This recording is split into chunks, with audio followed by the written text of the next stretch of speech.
বিরুদ্ধে কথা বলে আসছি, কিন্তু এই 2024-এও আমরা এই ফ্যাসিস্ট হাসিনাকে তাড়িয়ে ভারতের বিরুদ্ধে আওয়াজ তুলে যাচ্ছে। কিন্তু যারা ভারতের পা চাকা দাঁড়া আছে, এরা আমাদের ভালো চায় না, আমাদের আওয়াজ, আমাদের কণ্ঠরোধ করতে চায়। যারা কণ্ঠরোধ করতে চায়, আমি আপনাদেরকে হুঁশিয়ারি দিয়ে বলছি, বাংলাদেশের 18 কোটি মানুষ এখনো মরে যায়নি, আজও বেঁচে আছে। আপনারা কাউন্সিলরদেরকে, মেম্বারদেরকে পুনর্বাসন দেবেন। এরা কারা? শেখ হাসিনা কি আমাকে এসে গুলি করেছে?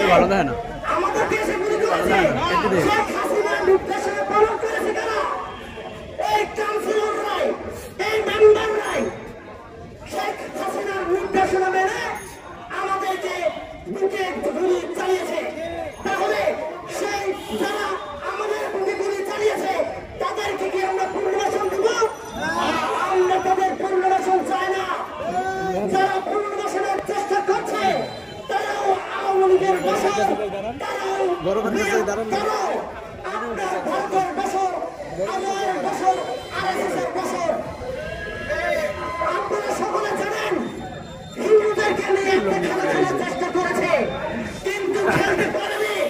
এখন মুসলমান দাঙ্গা লাগিয়ে নতুন একটা খেলা খেলার চেষ্টা করছে। আপনারা কি বুঝতে পারছেন? বুঝতে না পারলে বুঝেন, বুঝার চেষ্টা করেন। আপনাদেরকে আহ্বান করতে চাই, আপনাদেরকে পা ধরে চাইতে চাই আমি, ভাই কাদের পা দিলেন না, কাদের পা দিলে আপনাকে ব্যবহার করতে হবে, ব্যবহৃত হবেন না।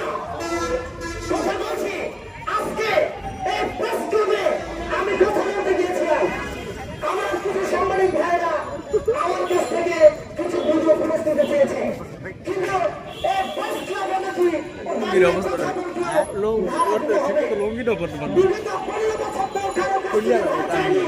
তাহলে এই 2024 সরকারে কি টাকার এতই অভাব পড়েছে প্রেস ক্লাবের গাছের তলায় দাঁড়িয়ে কথা বলতে আমার ভালো লাগবে?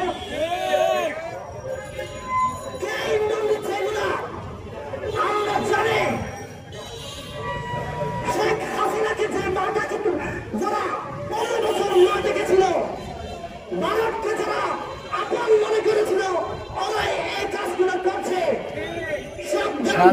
পুরো টেনশনে আছে। ভালো হয়ে যান, না হলে ন্যাংটা করে আপনাদেরকে বাংলার জনগণ বাংলার মাটি থেকে উৎখাত করে ভারতে